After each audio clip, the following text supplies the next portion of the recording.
네, 여러분 안녕하십니까. 코인 리서처입니다. 현재 시간 오후 5시 10분, 오늘 5월 2일 월요일입니다. 자, 한 주가 또 시작했습니다. 여러분 날씨도 많이 풀린 만큼 기분 좋은 한 주 시작하셔야 하는데, 주말 동안 알트들이 뚝 떨어지는 모습을 보여서 여러분들께서 투심적으로 많이 흔들리실 수밖에 없겠다 생각합니다. 자, 먼저 하락의 이유를 간략하게 살펴보고 추가로 알트들 상황이 어떤지 차트를 한번 살펴보겠습니다. 자, 보시는 차트는 바이낸스 비트코인 달러 일봉 차트입니다. 자, 이전 영상에서 비트코인의 다음 지지 구간은 어디가 될 것인가, 이런 댓글에 답변 드리면서 원화 차트보다는 달러 차트의 신뢰도가 높다, 그리고 지금 보시는 것처럼 이렇게 세 가지의 트렌드 라인이 한 곳으로 중첩되는 이 37,300달러 부근에서 지지가 반드시 발생될 것이다, 이렇게 말씀드렸는데, 자, 보시면 어제까지 연이은 음봉을 띄우다가 정확하게 이 부근에서 지지가 발생된 것을 보실 수 있습니다. 자, 영상을 참고하셨던 분들은 이 구간 체크를 잘 하셨으리라 생각합니다. 자, 반등분이 오늘도 지금 강하게 나와주고 있는 그런 모습인데, 어제에 이어서 오늘 37.3K 부근부터 저점 대비 4.5% 이상의 반등분을 보여주고 있습니다. 주말간 알트가 하락한 이유는 여기에 있습니다. 이게 어떤 의미냐, 보시는 차트는 비트코인 도미넌스 일봉 차트입니다. 30일의 하락은 버크셔 주주총회에서 워렌 버핏과 할리 먼거가 비트코인에 대해 여전히 비관적으로 언급하고 입장을 고수했기 때문이기도 하지만, 모든 이슈와 뉴스 또한 차트에 적용이 된다 말씀드렸습니다. 자, 비트코인 도미넌스는 암호화폐 전체 시가총액 중 비트코인이 차지하고 있는 퍼센티지가 얼마나 되는가를 뜻하는 것인데, 자, 지난 29일 금요일 나스닥 폭락과 커플링 되면서부터 비트코인 도미넌스가 상승세의 탄력을 받았고, 보시면 이렇게 밑꼬리를 형성한 다음에 모두 말아 올리고 쭉 양봉을 띄웠습니다. 자, 비트코인 도미넌스가 상승한다는 것은 알트들의 자금을 비트코인이 흡수한다는 의미가 됩니다. 자, 전체 시총에서 비트코인의 비율이 높아지니까 당연히 알트들의 자금이 흡수되는 것으로 보실 수 있는 것이죠. 이 30일에 알트들의 장대 음봉이 출현했던 이유도 차트적으로 도미넌스를 보시면 큰 상승분이 나오면서 빠지게 된 것입니다. 그리고 이어서 보셔야 하는 게 테더 도미넌스입니다. 일봉 차트입니다. 테더 도미넌스 또한 마찬가지로 암호화폐 전체 시가총액에서 USDT 테더화가 차지하는 비율을 나타냅니다. 자, 테더는 달러와 1대1 비율로 가치를 갖다 보니까 테더의 비율이 높아진다는 것은 안전자산 선호 심리가 반영되는 것이다, 이렇게 보실 수가 있습니다. 자, 나스닥과 똑같이 커플링되는 장세로 이해를 하실 수 있는데, 이 29일날 나스닥이 4% 이상 폭락을 하면서 강하게 안전자산 선호 심리가 반영이 됐고, 다음날 테더 도미넌스가 또다시 양봉을 띄우면서 알트 폭락을 그렸습니다. 좀 더 정확하게 말씀드려 본다면, 이런 도미넌스 차트에도 패턴을 만들고 추세가 형성이 되는데, 지금 테더 도미넌스 차트도 이런 박스권에서 횡보 중인 것을 보실 수 있습니다. 자, 그런데 표시한 이 4.80%의 저항선이 뚫리면서 알트들의 매도 물량이 늘어났다, 이렇게 보실 수 있습니다. 자, 테더 도미넌스 주봉 차트입니다. 이렇게 차트를 크게 보시면 이런 삼각 수렴 안에서 지지와 저항을 받으면서 추세를 그리고 있음을 보실 수 있는데, 과거에 이 4.80% 부근에서 저항받고 떨어지면서 비트코인은 대상승장을 그려왔습니다. 보시면 20년 10월, 이때는 21년 7월 한번 확인을 해보시면 좋을 것 같고, 자, 그런데 이렇게 윗꼬리가 달렸다는 것은 이 저항이 뚫리면서 투매 물량이 급등했다는 것인데, 이 4.80%는 강력한 저항이었고, 이 저항을 받아 떨어지면서 대상승장이었는데, 그렇게 강력한 저항이 뚫리는 것처럼 보여지니까 안전자산 선호 심리가 강력함으로 지금은 알트를 던져야겠다, 이런 물량들이 많이 나왔다는 뜻이죠. 자, 그런데 결국 종가 마감을 다시 윗꼬리를 형성하면서 추세선 안으로 들어와서 마감을 해줬습니다. 그렇다는 것은 약 2년 전부터 형성해온 강한 저항선이 여전히 강하게 작용하고 있다는 것을 보실 수 있는 것이고, 오늘 이렇게 테더 도미넌스가 음봉을 띄우면서 또다시 비트코인과 알트코인에 자금이 들어가고 있다는 것을 확인하실 수 있는 것이죠. 자, 우선 저항이 확인되었기 때문에 현재의 위치는 이 박스권을 그렸던 것처럼 단기적으로 테더 도미넌스의 상승보다는 하락에 열려있다, 이렇게 판단을 할 수가 있고, 즉 도미넌스가 빠지면서 자금이 알트와 비트에 들어갈 수 있다는 확률이 높아진다는 것을 의미합니다. 상승장이 시작된다라는 말씀을 드리는 게 절대 아닙니다. 예측을 하는 것이 아니고 지금 시장의 흐름에 대응한다는 측면에서 말씀드린다는 거 꼭 기억을 하시고, 알트와 비트의 현재 구간에서 반등분을 보일 수 있다, 지금이 손익비적으로 좋은 구간을 주는 코인들이 있을 수 있다, 이렇게 해석을 할 수가 있습니다. 종목들의 흐름을 파악하는 데 있어서 도미넌스가 어떤 추세 안에서 흐름을 갖는가 상당히 중요한 부분이 되는 것이죠. 비트를 보시면 테더 도미넌스가 빠지면서 비트가 상승해주는 모습이고 오늘도 산발적으로 알트들의 상승분을 보이고 있습니다. 자, 5월 5일 금리 결정을 통해서 단기적인 방향성이 나온다 이렇게 말씀드렸는데 상승분이 순환한다고 했을 때 차트의 모양이 좋은 종목들은 먼저 상승분이 나오고 더 많이 갈 수 있다 이렇게 말씀드렸었죠. 자, 그렇다면 지금 확인하셔야 하는 단기 추세는 직전 일봉의 고점을 넘겼는가입니다. 자, 다시 말씀드리면 직전 일봉의 고점을 넘겼는가 알트들 한번 살펴보겠습니다. 자, 전일 대비 상승률 순으로 봤을 때 이 메타디움을 보시면 직전 일봉의 고점을 넘겼죠. 그리고 지금 오늘 13% 이상의 반등분을 보이는데 이렇게 되면 이 양봉의 2분의 1 지점 이 패턴 여러 번 말씀드렸죠. 상승을 한다면 이 양봉 2분의 1 지점에서 지속적으로 지지받다가 슈팅 이런 캔들 패턴이 나올 수 있다라는 점 기억을 하시고 지지를 받는가를 체크하실 수 있는 부분입니다. 자, 그리고 이렇게 양봉이 떴다라는 거는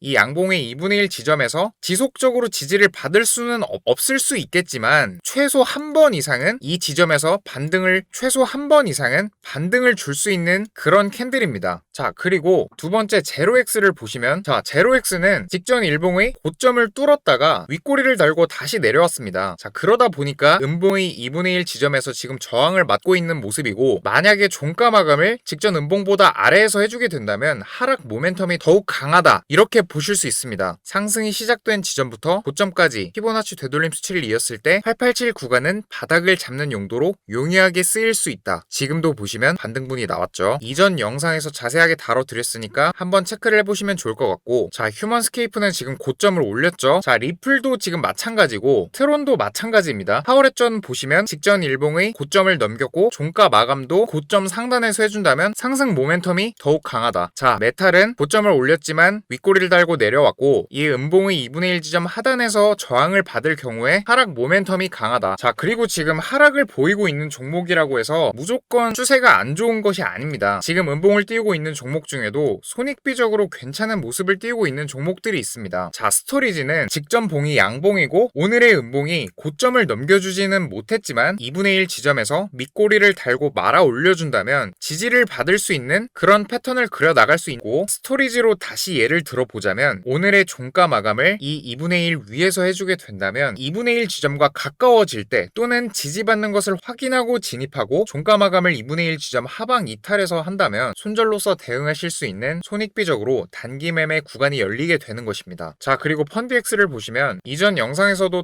다뤄드렸었는데 887 구간에서 강하게 반등분이 나왔었죠. 887 구간은 매매에 활용하실 수 있는 꿀팁입니다. 자, 하지만 지금 흐름은 고점과 저점을 내리고 있고 직전 음봉의 고점을 넘기지 못했다는 것을 보실 수 있고 그리고 오미세고를 보시면 지금 2분의 1 지점에서 지지를 받고 있는 모습을 보이고 있습니다. 조금 전에 말씀드렸던 펀드엑스, 스토리지 모두 지금 오미세고와 같은 패턴을 그리게 된다면 상단에서 지지받는가를 체크해볼 수 있는 그런 종목들에 해당이 된다는 거죠. 이 오미세고처럼 자, 지금 보시면 2분의 1 지점에서 지지를 받고 있고 물론 종가를 확인해야 합니다. 그리고 지금 고점도 이미 넘긴 상태입니다. 음봉을 띄웠지만 고점도 높였고 2분의 1 지점에서 지지를 받고 있다. 자, 이런 경우에 단기 매매에 진입하시기에 손익비 구간이 열려있는 것인데 자, 하지만 예측을 하는 것이 아닌 대응하시는 매매를 이어가셔야 한다 말씀드리고 종가가 손절가를 터치한다면 반드시 손절하시면 되겠습니다. 항상 강조를 드리지만 시드를 지키시려면 기준을 벗어날 때 반드시 손절하셔야 한다는 원칙이 있어야 합니다. 자, 여러분 지난 버크셔 주총을 통해 워렌 버핏은 1분기에만 60조 원을 투입했다 밝혔습니다. 자, 비트코인의 비관적인 입장을 취한다고 해서 마냥 악재로만 생각을 해야 할까요? 워렌 버핏은 메타버스 관련주에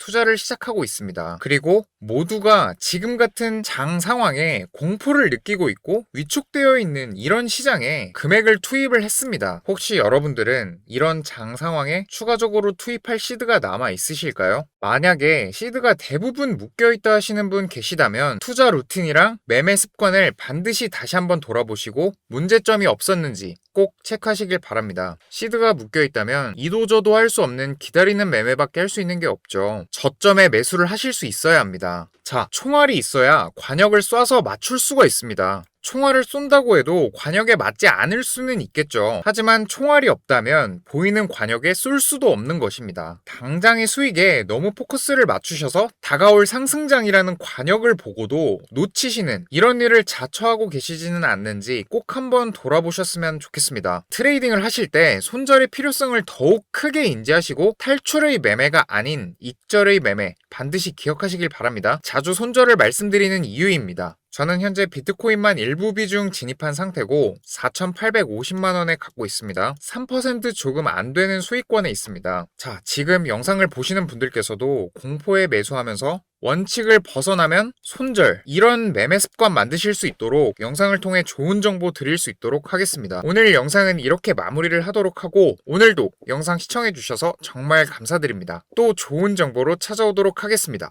감사합니다. 코인 리서처였습니다.